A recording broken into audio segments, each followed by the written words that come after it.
Hi மக்களே! Sa Re Ga Ma Pa little champ ஃபேன்ஸ்க்குலாம் ஒரு best ஒரு இன்ஃபர்மேஷன்னே சொல்லலாம். நம்ம ஃபுல்லாவே டாக் ஆஃப் த டவுனா முக்கியமா சரிகமபா பார்க்குறவங்களுக்கு, ஜீ தமிழ பார்க்குறவங்களுக்கு தெரியும்.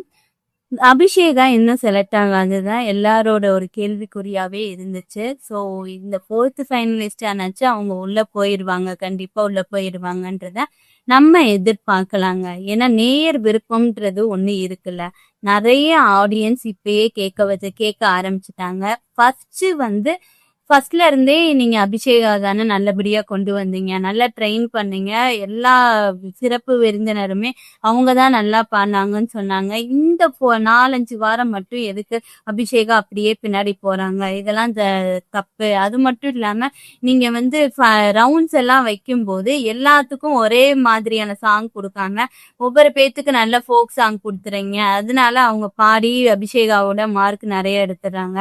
பட் நீங்க ஸ்டார்டிங்ல இருந்தே பார்க்கணும் அபிஷேகா நல்லா பாடியிருக்காங்கன்னு சொல்லி நேயர் விருப்பமா 4த் ஃபைனலிஸ்டா அபிஷேகாவை தான் வச்சிருக்காங்க. பட் அடுத்தடுத்து பார்க்கலாம்.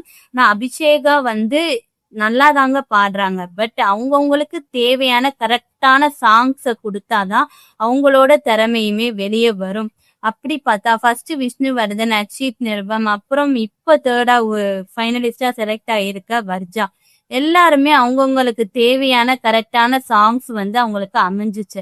அதே மாதிரி அபிஷேகாவுக்கும் இந்த வாரம் அமையணும். 4த் ஃபைனலிஸ்டா அவங்களும் செலக்ட் ஆகணும்ன்றதுதான் எல்லாரோட நேர் விருப்பம். நீங்க அபிஷேகா செலக்ட் ஆகணும்னு நினைச்சீங்கன்னா கமெண்ட்ஸ்ல ஒரு ரெட் கார்ட் கொடுத்துட்டு அப்படியே ஹைப் பட்டனை தட்டி விட்டுட்டு போயிருங்க.